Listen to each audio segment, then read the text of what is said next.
Hello and welcome to the Tweetcore Radio Hour. I'm your host, Marc Schuster, and I invite you to join me on my ongoing quest to seek out great new music, independent artists that we discover together in the far reaches of the social media universe.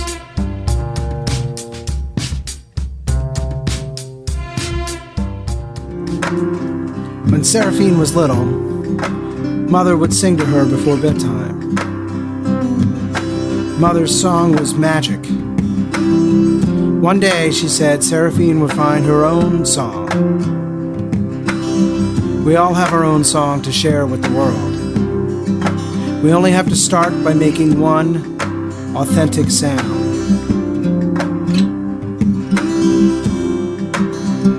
Someday, she knew, Serafine would find it. And then something terrible happened. Mother began to feel sick, and before long, she couldn't get out of bed. Serafine would sit with her until late in the night, and her sister tried to keep the house in order. Before long, it was too late.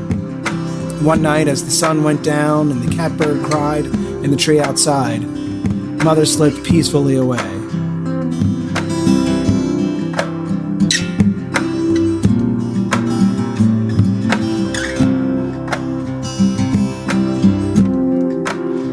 Death was not a stranger. Life on the mountainside was difficult, but Mother's death created a hole inside Serafine. It reached down into her stomach and twisted it. Her throat felt swollen, and the hurt throbbed in her gut. She tried to talk, but she could only cry.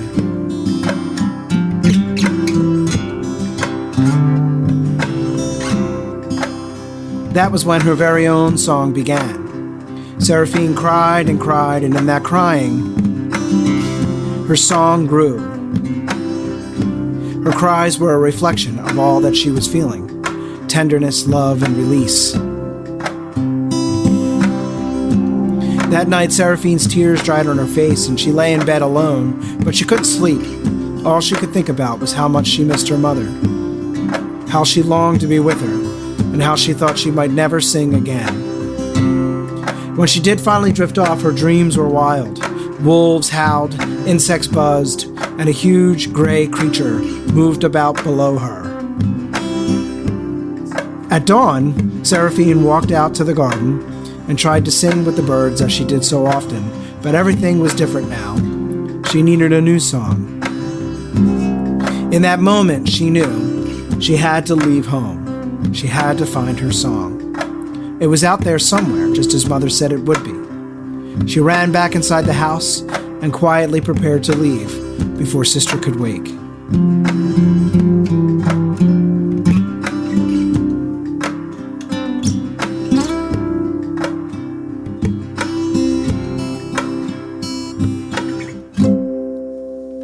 You have a new book. What's it called? It's called Serafine Finds a Song. Serafine Finds a Song. And this has evolved. How long have you been working on this project? I started in 2016, and it started as part of a master's thesis where I was writing a music curriculum for adolescents with dyslexia. Part of what I do lots of times when I'm teaching is tell stories. And I found that I wanted to incorporate stories that would help me illustrate concepts about improvising, because I use improvisation in my curriculum, and a story sometimes could give the students something that they can hold on to, because it's kind of a non-traditional way of teaching music. We talk about melody, rhythm, and harmony, but we learn about them all through improvisation in this curriculum. And so the story was a way to tie these pieces together for younger people. So I made up this story. Originally, it was like a post-apocalyptic world. The first chapter, I think I sent you an early version of this, where there was like a nuclear bomb. And originally, the concept was there was no sound because the last sound humans had heard was the sound of the bomb flying over. And I read that. I liked the chapter, and I read it to my students, and they were like, "That's terrifying." Like, really? Maybe that's not a good way to start a children's book. Yeah. I mean, look, I'll bet there's an argument to be made either way.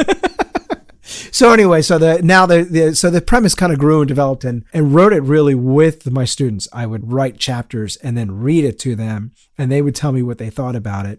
And meanwhile, I was working on this master's thesis and was incorporating these chapters into my master's thesis as part of this curriculum that I was developing. So that was really how the story really developed. And then when the whole thing was done and I got my master's degree, I thought, well, I should publish this. And so that began the process of editing it and revising it. And in that process of putting that all together, there's also some music that goes along with the story. And now that's part of this book also. So just the soundtrack without the audiobook attached. And you can scan QR codes that are in the book, and that'll take you to a YouTube video, and you can listen to the music as you read the story. So, and this is different from another recording that you made with a similar name, though, right? Because one of your earlier drafts of the Serafine story was it called Serafine Learns to Sing? Yes, it was called Serafine Learns to Sing. And then because I work with students with language impairment, a lot of them are really reluctant to sing. And so this whole thing around singing, it's not really what I do. And I am not a singer also. So like it seemed kind of like eventually I just changed the story to really you're just trying how to create a song, right? You're creating a song using either your body or your voice or simple instruments. So like the activities that are included in the book are really designed to be done with like pots and pans around the house or your voice or your body, and just really simple instruments. But it's not really a singing activity as much as it is exploring sound, either with your voice or with instruments or with objects around the house. So yeah, there was an earlier version of the story called Serafine Learns to Sing, about learning to sing and using melody, rhythm, and harmony when you sing. And then I just realized that was more aspirational than anything, and it wasn't what I was really teaching. I was really teaching how to find a song out of sound. Yeah. And so that's why the title now is Serafine Finds a Song. I see. And so it's interesting to me because, you mentioned that your students have dyslexia. And I'm just thinking about society before the printing press. I mean, before print privileged one kind of intelligence over another. And what you're suggesting is these are equal types of intelligence, and that one is not better than the other. Well, yeah, for sure. And you've heard me tell the story about Gordon Sherman, who's the researcher who I saw him give a presentation on cerebrodiversity. And in the beginning of his presentation, he holds up a picture of Gutenberg and says, before this guy came along, all the dyslexics were fine. And then you have to ask yourself, what technology hasn't been invented yet for which you are disabled? Just recently, one of my students corrected me and said, I'm not dyslexic.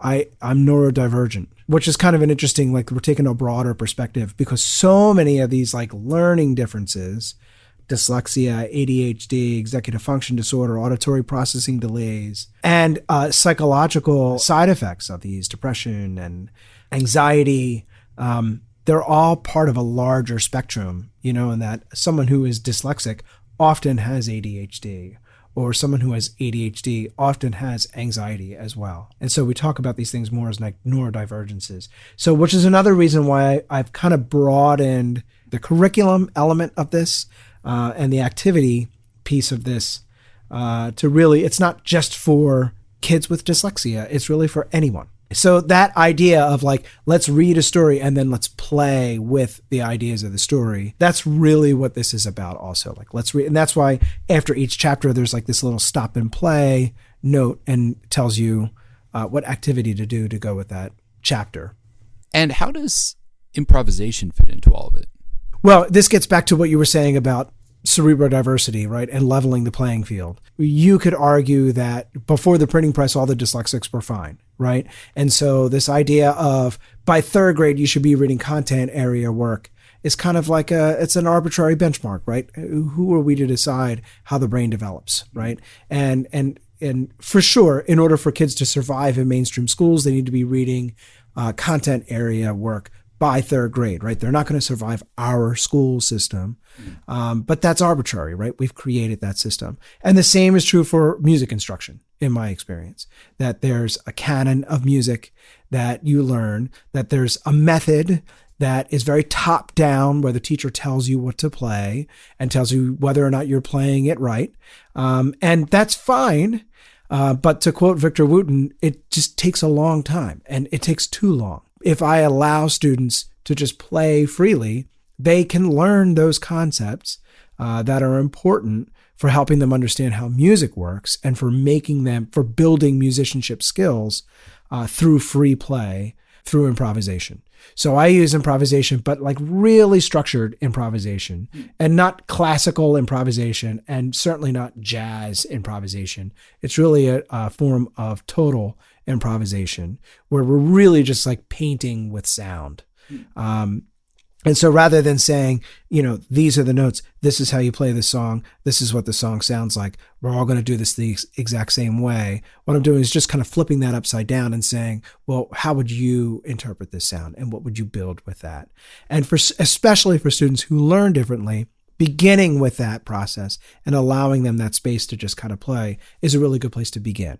And I'm not saying that we shouldn't teach them to play songs or read music or any of those things, but especially for students who learn differently, giving them a place where they can feel free to play and explore sound is one way of building fundamental musicianship skills. And so again, the book is designed to kind of foster that thinking and foster that play. How do these musical concepts then translate to other areas of either the students' learning and education or just to their lives more broadly? Well, there's lots of ways. So, there's lots of evidence that suggests that training in music can impact other areas, right? So Nina Kraus is the big researcher for this. She just published a book called Of Sound Mind that I would really recommend, that really explores, her research really focuses on rhythm and beat keeping and our ability to keep beat and how that's intimately connected to how we process language. And yeah, absolutely. Now you're getting me to geek out on the stuff I did in my master's thesis, where we're really looking at like, where do music and language intersect neurologically? And if I target areas in music class, in the music classroom, where language is also processed, can that strengthen their output in other classes, right? So, when I was doing my master's, my big research question was, will teaching students to play the drums make them better readers? And the answer is yes and no. Meaning, yes, there is some evidence to suggest that improving their beat keeping ability exercises neurologic pathways that are related to processing language, right? So you're just giving them exercise of those pathways and helping those pathways fire more regularly, which strengthens their ability to read. However, there's not a whole lot of quantitative research that's been able to like really prove, well, teaching them to play drums really improves that. Although Nina Kraus is working on a lot of this right now. So, but there was enough evidence to suggest that there's a lot of benefit. And also the thing is, everyone's really into SEL right now, social emotional learning. And absolutely over the past 15 years, as I've been really working with this curriculum in my classroom, really leading up to this book, the kids who really buy into it and who are like, this is cool, I like this. Some kids just think it's like dippy hippie weird stuff, and it is, and that's cool. And they do it, and they're like, thanks, this was fun, and now I'm going to do something else. But some kids really get into it, and they're like, oh, I could never play the piano, and then somehow Tim got me to play the piano. I don't know what he did, but I walked away and I can play a song on the piano, and I wrote it myself, and that has happened a lot. Those kids who kind of see that, and that when that light flicks on, they take on a new sense of identity. You know what I mean? And it's like when I was in high school and I decided to keep a drum key on my keychain. And like, that was like a turning point for me, because that was like me telling myself, I'm going to need this drum key at all times because I'm a drummer. And like that sense of like, I created this and this is mine and I can do this. I just had this experience today with a student who came to me. She was in my songwriting class and had never written any songs, but was really into writing stories and finished writing a song today. And then in the process of creating that song, had all these chords and little melodies and bits and pieces of lyrics that she had written that were like all part of the process of kind of finishing this one song. And then she was like, well, what do I do with all this other stuff? I was like, use it to make another song. Like, now you know how to do it. And she's like, oh yeah, I've got like 2 songs now, you mean? I was like, yeah, there's your other one. And now you know how to do it, right? And that becomes a thing. These things build upon each other, right? If you really do the work and you take it seriously and you buy into it, this can really build a sense of identity and give you a way to express yourself and give you a voice. So in the excerpt from your story that you just read, a tragedy strikes and your main character, Serafine, loses the desire to sing. What is it what kinds of experiences does she have that allow her to sing again? Right. So, well, she goes on this journey, right? In the end of the chapter, she leaves her house in the middle of the night, leaves her sister behind, and goes out searching for her song. And what she realizes on her journey is that she needs help to find her song. And so in the kind of tradition of children's stories, there's this kind of magical realism element where she meets a companion on the journey, and that's a cat. In an original draft of the story, it was a monkey named Arthur, but it just wasn't working. It felt too like easy. And like, where did this monkey come from? Was he curious? Yeah, right, exactly. And then, I was writing one night and this whole thing, like, God, this monkey thing is driving me crazy. It's so stupid. She's got a pet monkey. And then my cat walked across the keyboard, and our cat's name is Hope, but when she was adopted, her name was Birdie Girl, because she chirps like a bird when she gets excited, and she'll like walk around the house and chirp. So anyway, but my girls renamed her Hope, but she still responds to Birdie Girl. So I was like, oh, that's perfect. And I was writing this chapter about birds because originally there was a whole chapter about birds that didn't end in the final draft. And I was like, oh my God, that's perfect. It's a cat, and the cat's name is Birdie Girl. So she meets this cat, and the cat kind of leads her through the forest to all the places she needs to be. And she encounters a magical talking tree called Old Tree Woman. And this is a character that actually came to me in a dream. And an Old Tree Woman tells her that she has to find the wolves, the insects, and the whales. And once she does, she'll find her song. And so she finds all these animals, as you can imagine, and she learns about melody from the wolves, and she learns about rhythm from the insects, and she learns about harmony from the whales. And once she has this kind of transcendental experience in the ocean with the whales, where she almost drowns, and the whales save her, and that's when she really learns about putting those pieces together. And at the end of the day, and that's the other thing, is that, originally I had this idea of like, well, I'm going to release a music curriculum and it's going to change the way we teach music. And then what I realized is that most people don't want to change the way they teach music. Yeah. And they're happy with that. And so at the end it was like, well, but I really like this story. The story is really nice. So the focus really is the story. Yeah. And do with it what you want.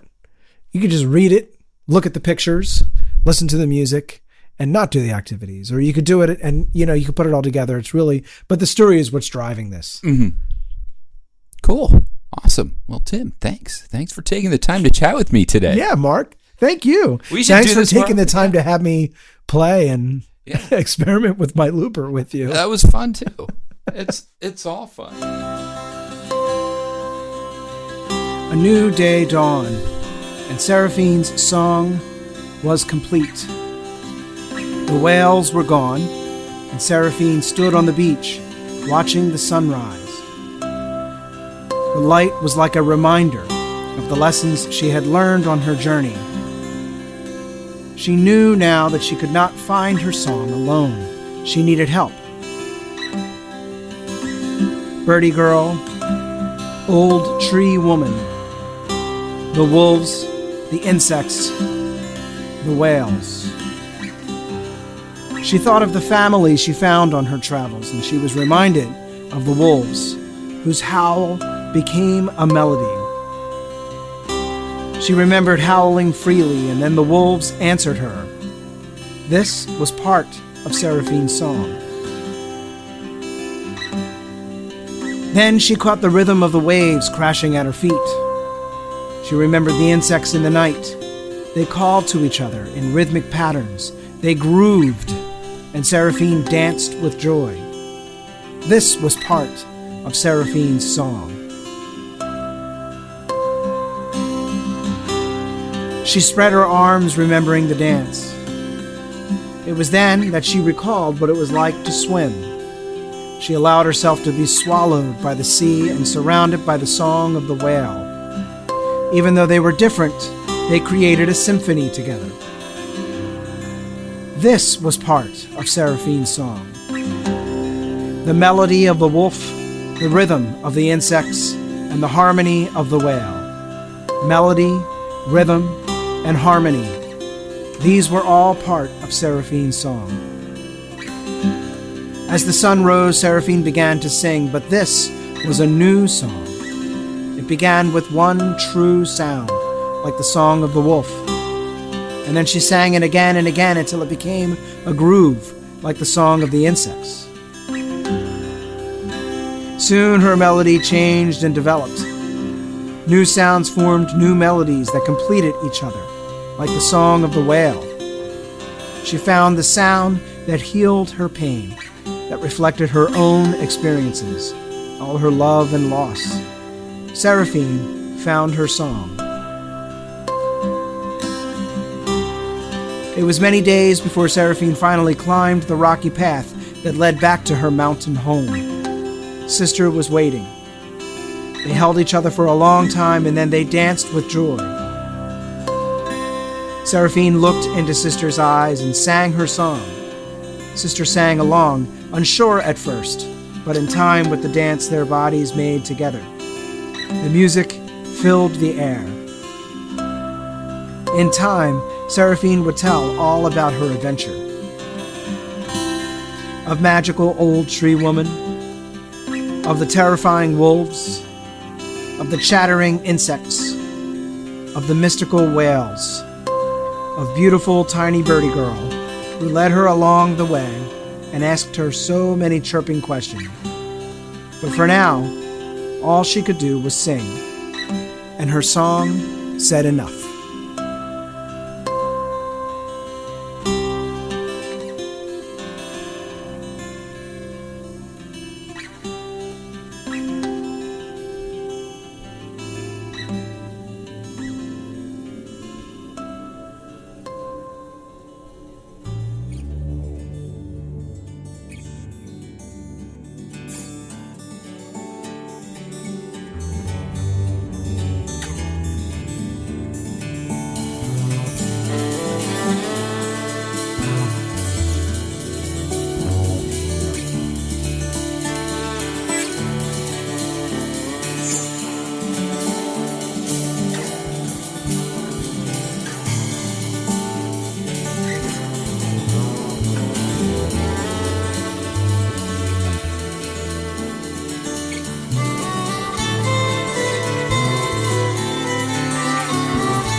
That was a track called Oscillation 1. It's by Timothy Simmons from his album Friends Meeting. Before that, you heard a couple of excerpts from Timothy Simmons' book, Serafine Finds a Song. And I interviewed him about that book. That was that bit in the middle there. He read a bit, and then he and I were talking, and then he read a little bit more. And that part where he and I were talking, that was the interview. In case you're wondering, you're just thinking, who are these people? I thought I was going to hear some Tweetcore today. But I'm just hearing these two people talk about language and music and learning. What? Well, let me tell you something. Tweetcore takes many forms, and we're accepting of all of them here on the Tweetcore Radio Hour. And if you're curious about Tim's book, you can check it out. He's at timothysImmons.net. And listening to that last song, Oscillation 1, that got me thinking about a couple of new tracks from an artist I'm pretty into lately, Rebel Tramp. So here are a couple of tracks from Rebel Tramp. You let me know. Do you hear a bit of kinship between the sounds of Timothy Simmons and those of Rebel Tramp?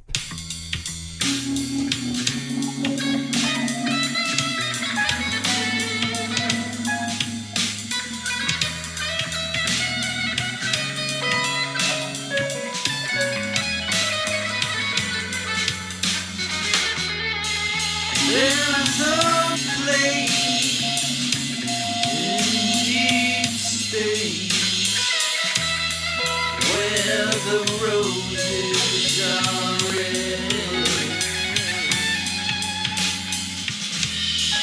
Violets bloom, so many hues. I'm gonna sing my blues away. Sing my blues.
couple of tracks by Rebel Tramp.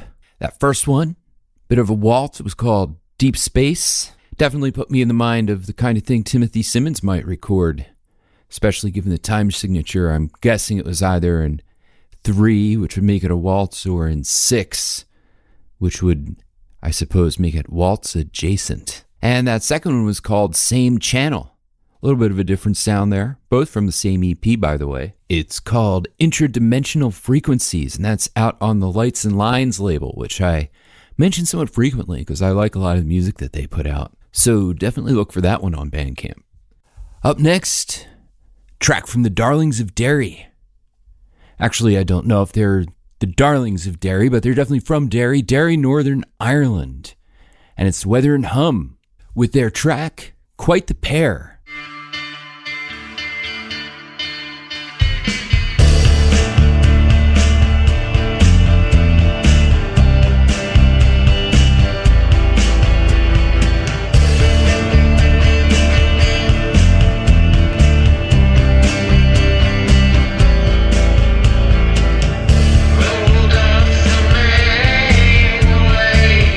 You've got some answers to give. Strong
said I was depressed, don't like the way I dress. She said I was everything she never wanted. She drove me crazy, called me lazy. She said I was everything she never wanted. Said I was depressed, don't like the way I dress. She said I was everything she never wanted. That was Everything She Never Wanted by Fuzzruckus. Love those fuzzy guitars, appropriately enough. Obviously, Fuzzruckus into the fuzz tone. As Am I really gives the song a real garage rock vibe. As you probably know, I'm into that. Kind of why I like The Weather and Hume. The Weather and Hum. Why do I keep saying The Weather and Hume? I don't know. It's like, it's probably The Weather and Hum. It's spelled H-U-M. But I have this weird tendency to overcomplicate everything. So I'm looking at H-U-M, thinking it can't just be Hum. It has to be Hume. Maybe it's a town in Ireland. I don't know. I could probably ask. That would be the easiest thing for me to do. Just on Twitter, just send a message. Hey, is it Hum or Hume? Then they'll probably think I'm an idiot. But that's okay, because now I'm on the radio doing this whole thing. And that doesn't say a whole lot of good stuff about what's going on upstairs either. So let's just get to some more music. Here are a couple tunes from an artist I really like out of Canada. I can pronounce Canada, I know that. And I believe she's from Toronto. Used to record under the name Crooked Forest. Now is recording as Neither Could Dylan. Did you mean it when you said you knew what it felt like to be loved? Did you believe that you were deserving of all that it was? Were you sure, so sure, swore it came from above? Give up all that you were for whatever might come.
deserving of all that I love. Are you sure some doors were getting wrong? Get wrong all that you work for, whatever might come. You mean it when you say you knew it was alright to be wrong.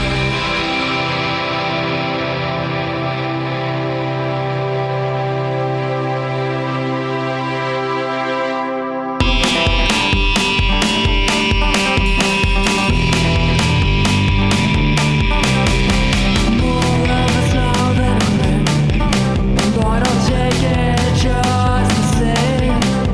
'Cause it's the best that you're able to give. Breathe that hot air on me, like chemical therapy. Sealing my skin just to see what's beneath.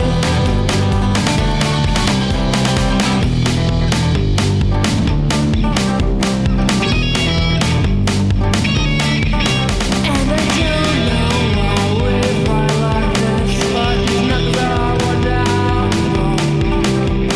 Through in this how much you wanted, but like you're collecting it fun. Simply the words unfold, a trail going by the black smoke. The spiders come and go. The worst is yet to come. That hot air on me, like chemical therapy. Sealing my skin just to see what's beneath. Intrigue more than you need. A glass half full of the sea. Pens and needles under my feet while I sleep, while I sleep.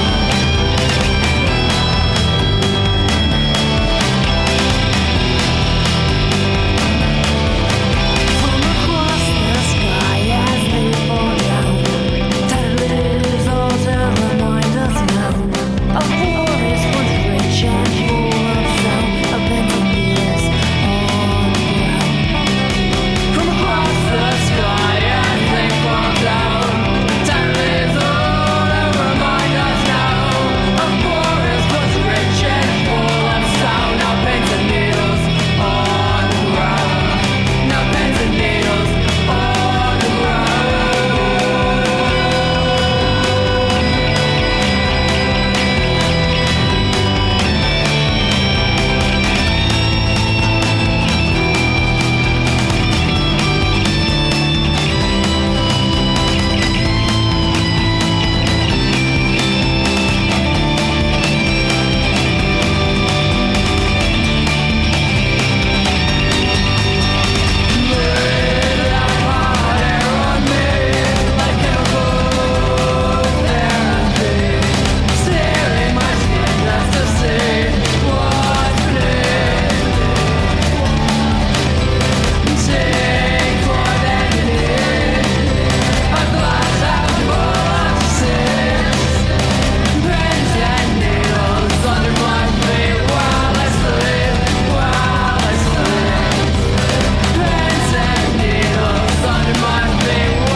Couple of cool tracks there from Neither Could Dylan. The first one was called To Be Loved, and the second was called Chemical Therapy. Now, before we go any further, I have to admit I was incorrect about where Neither Could Dylan lives. I said it was Toronto.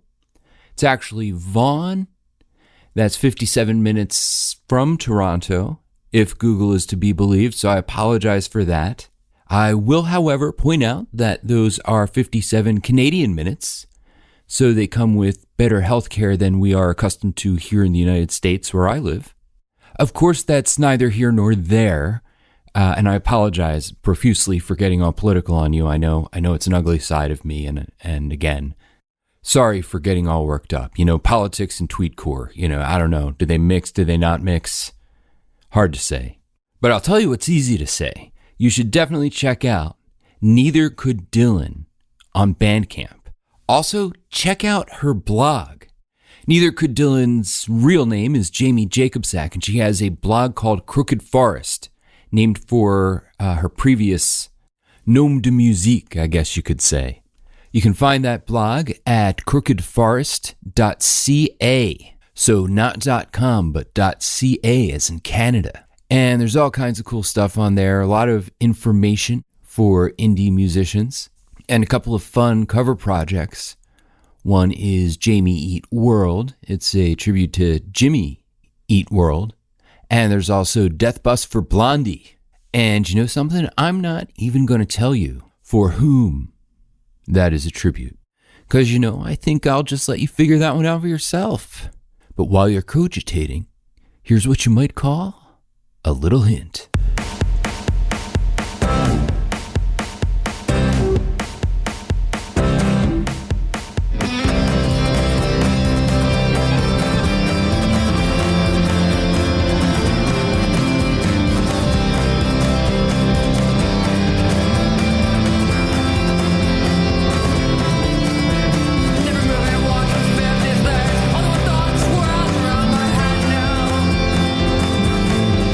And that's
Did you figure it out?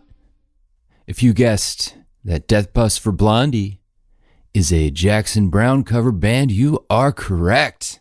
Oh wait, no, you're incorrect. I always get those two confused.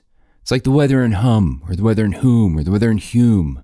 No, it's actually a Death Cab for Cutie cover band, or tribute, I should say, and that was Here to Forever by Death Bus for Blondie, a cover, of course, of the same tune by Death Cab for Cutie. Now, if you like that one, you could find it on the Neither Could Dylan Bandcamp page, because as we established earlier, it's all the same person, the seemingly indefatigable Jamie Jacobczak. Man, I am just throwing around all kinds of 50-cent words tonight.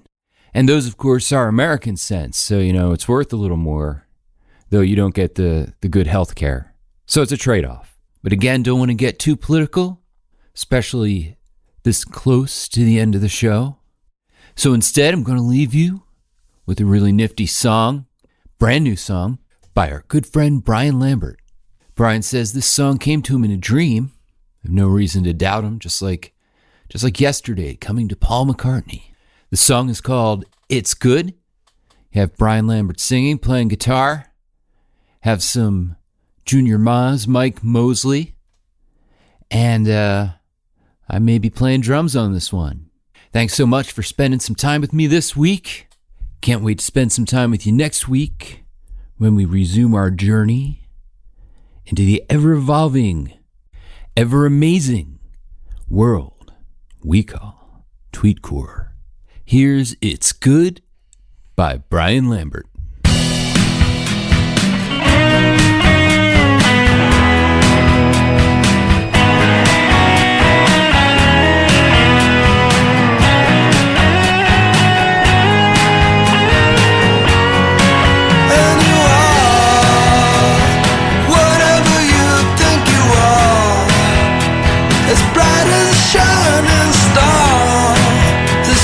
You never go too far.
been listening to the Tweetcore Radio Hour.